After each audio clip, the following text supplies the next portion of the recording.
Takže v podstatě kritizuje,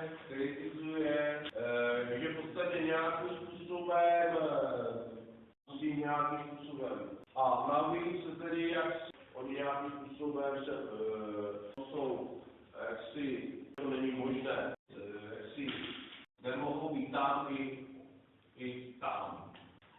Takže v podstatě nějakým způsobem, takže nás napište, nějakým způsobem, takže v podstatě, nějakým způsobem, třeba svatý Pavel říká, takhle v podstatě nějaká fakta, takže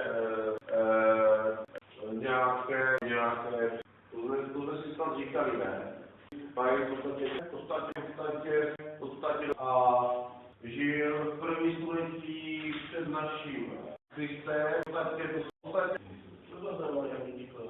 včera si kouzel, když sportovala do školy, že? Ale jak si řekli, Chovanče, nějakým způsobem, jak v podstatě, a v podstatě svým způsobem, nějakým způsobem, jo. Co tam?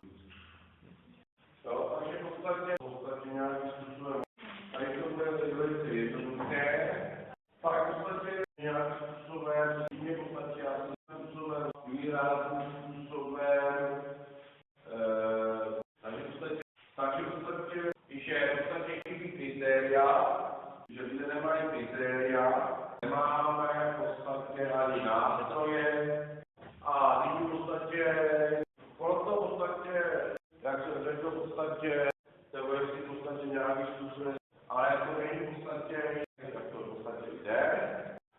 No, v podstatě my jsme si řekli, by je v podstatě v pozadí moc oblíbený v podstatě nebyl, no, nějakým způsobem.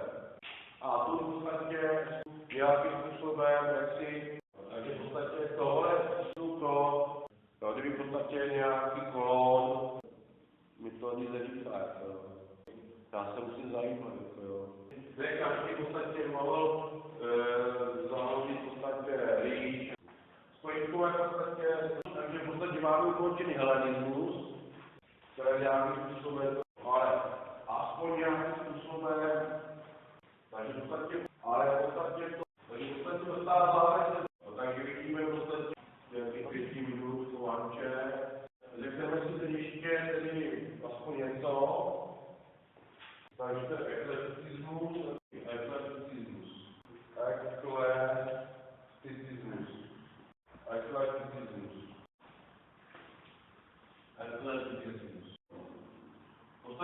takže v podstatě to, co v podstatě zajímá.